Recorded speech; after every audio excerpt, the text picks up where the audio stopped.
अस्सलाम वालेकुम। Pakistan defence analysis में खुश आमदीद। तो आज सिंगापुर में चल रहे शंग्रीला डायलॉग 2026 के हवाले से दो इंटरेस्टिंग डेवलपमेंट्स पाकिस्तान से एसोसिएटेड हैं, तो उसके हवाले से हम बात करते हैं।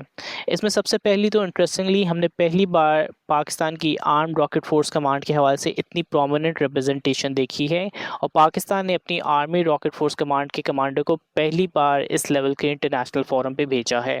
लेफ्टिनेंट जनरल नुमान ज़करिया जो मंगला कॉर्प्स का हिस्सा भी हैं और साथ में allegedly army rocket force command के कमांडर भी हैं, उन्होंने शंग्रीला डायलॉग में managing threats to strategic stability के सेशन में पार्टिसिपेट किया। इस सेशन के अंदर जो है चाइना, मलेशिया, नेदरलैंड्स और आईसीआरसी के ऑफिशियल्स उनके साथ मौजूद थे, और ये पहली बार है कि पाकिस्तान की डेडिकेटेड रॉकेट फोर्स कमांडर ने शंग्रीला जैसे प्रीमियर ग्लोबल सिक्योरिटी फोरम पे इतनी विजिबल रिप्रेजेंटेशन की है। इस सेशन के अंदर जो है उन्होंने 3-4 बहुत इंटरेस्टिंग पॉइंट्स हाईलाइट किए हैं। उनमें से पहला पॉइंट जो है पाकिस्तान और इंडिया के दरमियान क्लैश के हवाले से है, जिसमें उन्होंने ये मेंशन किया है कि दोनों के दरमियान न्यूक्लियर डिसीजन और रिएक्शन टाइम जो है वो मिनट्स की बजाय सेकंड्स के अंदर किए जाते हैं। इसकी एक बड़ी वजह जो है उन्होंने जोग्राफिया को भी एसोसिएट किया है, और ये भी मेंशन किया है कि आपकी प्रॉक्सिमिटी ऑब्वियसली इतनी क्लोज है कि उसकी वजह से आपकी विंडो जो है वो ड्रामेटिकली कॉम्प्रेस्ड हो जाती है, जिसके नतीजे में फिर फैसले जो हैं वो आपको सेकंड्स के अंदर लेने पड़ते हैं। दूसरा पॉइंट जो है उन्होंने पाकिस्तान की ऑपरेशनल प्रिपेयर्डनेस के हवाले से कहा है। इसमें उन्होंने मेंशन किया है कि पाकिस्तान का प्राइमरी मिशन जो है वो वॉर को डिटर करना है, लेकिन इसके साथ साथ उन्होंने क्लियरली स्टेट किया है कि अगर डिटरेंस फेल होती है तो पाकिस्तान की जानिब से डिसाइसिव रिस्पॉन्स दिया जाएगा। इस कॉन्टेक्स्ट के अंदर जो है उन्होंने मई 2025 के कॉन्फ्लिक्ट का रेफरेंस भी दिया है, और इसके साथ साथ फतह 2 मिसाइल टेस्ट का जिक्र भी किया है, और इसकी प्रिसीजन स्ट्राइक कैपेबिलिटी को भी उन्होंने मेंशन किया है। इसमें थर्ड पॉइंट जो है उन्होंने मल्टी डोमेन ऑपरेशंस के बारे में जिक्र किया है। Tri service integration, cyber, electronic warfare, space capabilities, information manoeuvre, ये सब जो है ऑपरेशन सिंदूर के दौरान इफेक्टिवली उनकी जानिब से यूज़ किए गए, और इसको भी उसी पर्सपेक्टिव से उन्होंने हाईलाइट किया है। जो चौथा पर्सपेक्टिव इसके अंदर है वो रॉकेट फोर्स का separate command and control structure है। ये चीज़ उन्होंने एक्सप्लिसिटली हाईलाइट की है क्योंकि कन्वेंशनल प्रिसीजन स्ट्राइक्स जो हैं वो न्यूक्लियर फोर्सेस से सेपरेट हैं। मतलब न्यूक्लियर फोर्सेस की कमांड एंड कंट्रोल स्ट्रक्चर जो है वो मुख्तलिफ होगा एज़ कम्पेयर टू आपके कन्वेंशनल प्रिसीजन स्ट्राइक्स के। उसके नतीजे में फिर उसकी अपनी ऑथराइजेशन आ जाएगी, उसकी अपनी चेन ऑफ कमांड आ जाएगी। सो ये एक बहुत इंटरेस्टिंग चीज़ है जिसके बारे में आगे जाके होपफुली मज़ीद इन्फॉर्मेशन हमें देखने को मिलेगी।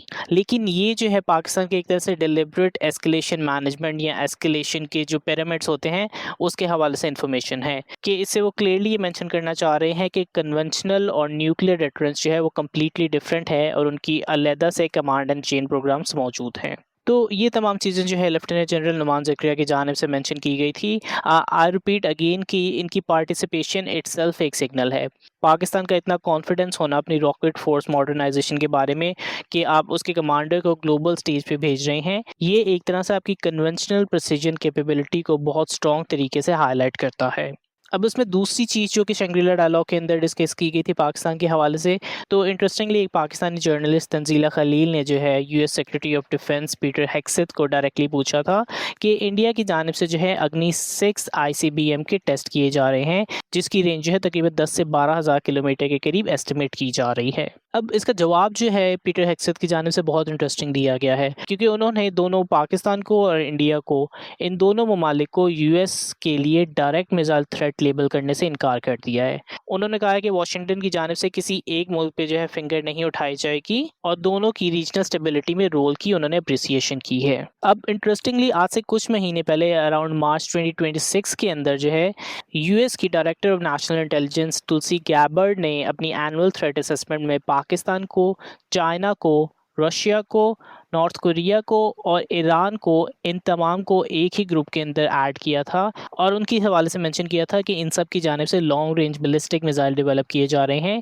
जो कि पोटेंशियली आईसीबीएम भी हो सकते हैं और जो कि यूएस होमलैंड तक रीच कर सकते हैं। अब इसमें बहुत से फैक्टर्स हैं जिसके हवाले से उन्होंने थ्रेट असेसमेंट की होगी। ये यकीनन एक इंटरेस्टिंग चीज़ है, उसके बारे में होपफुली हम फ्यूचर में बात करेंगे। But I just wanted to highlight कि जो स्टांस इनिशियली मार्च 2026 के अंदर लिया गया था, वो लेटर ऑन शंग्रीला कॉन्फ्रेंस के अंदर सेक्रेटरी ऑफ डिफेंस पीट हेक्सेथ की जानिब से उससे डिफरेंट स्टांस जो है लिया गया है। और इसके साथ-साथ जो है एक और चीज़ interestingly, and I don't want to go into the conspiracy theories, लेकिन जो director national of intelligence Tulsi Gabbard हैं, जिन्होंने स्टेटमेंट दी थी मार्च 2026 के अंदर, अब उन्होंने रिसेंटली अपना रेजिग्नेशन भी लास्ट मंथ यूएस को सबमिट करवाया है और जून 30th को गालिबन उनकी टर्म जो है वो कंप्लीट हो जाएगी। ऐसा बताया जा रहा है कि एक रेयर किस्म का कैंसर जो है उनके हस्बैंड के अंदर डायग्नोज हुआ है, जिसकी वजह से उनकी जानिब से रेजिग्नेशन दी गई है। And again I don't want to go into the conspiracy theories, but the series of timelines is certainly interesting और इसके बारे में यकीनन रिसर्च की जा सकती है। But coming back to the original topic, जिसमें US secretary of defence Pete Hegseth की जानिब से पाकिस्तानी मिसाइल को डायरेक्ट थ्रेट नहीं कहा गया है, तो ये एक तरह का इशारा बहुत लोगों की जानिब से कहा जा सकता है कि पाकिस्तान की जानिब से अपने मिसाइल डेवलपमेंट के अंदर लॉन्गर रेंजेस जो हैं वो टेस्ट की जा सकती हैं। अभी के लिए अगर हम बात करें तो सबसे बड़ी रेंज का बैलिस्टिक मिसाइल जो पाकिस्तान के पास मौजूद है वो शाहीन 3 बैलिस्टिक मिसाइल है। ऐसा बहुत दफ़ा कहा जा चुका है, उसके हवाले से हमें थोड़ी इन्फॉर्मेशन भी हो सकता है फ्यूचर के अंदर देखने को मिले कि पाकिस्तान की जानिब से ऑलरेडी इससे लॉन्गर रेंज के बैलिस्टिक मिसाइल जो हैं वो टेस्ट या उन पे काम किया जा चुका है। तो मे बी फ्यूचर के अंदर जो इस हवाले से हमें किसी किस्म के टेस्ट भी देखने को मिल सकते हैं। Now that the statement of the US of secretary of defence Pete Hegseth ने उसको डायरेक्ट यूएस थ्रेट जो है वो मेंशन नहीं किया है। सो ये शाहीन मिसाइल है जो कि अप्रॉक्सीमेटली 2750 किलोमीटर की रेंज रखता है। और फिर अगर दूसरे कन्वेंशनल साइड पे आ जाएं, यानी आर्मी रॉकेट फोर्स कमांड की फतह फैमिली सीरीज़ है, तो उसमें पोटेंशियली जो फतह 5 मिसाइल है उसकी रेंज अप्रॉक्सीमेटली 1000 किलोमीटर तक होने वाली है। सो ओवरऑल अगर मैं इसको इनक्लोज करूँ तो शंग्रीला डायलॉग के अंदर हमें बहुत सी इंटरेस्टिंग डेवलपमेंट्स देखने को मिली हैं। होपफुली इसके हवाले से हमें फ्यूचर में भी किसी किस्म की अपडेट्स देखने को मिलती रहेंगी।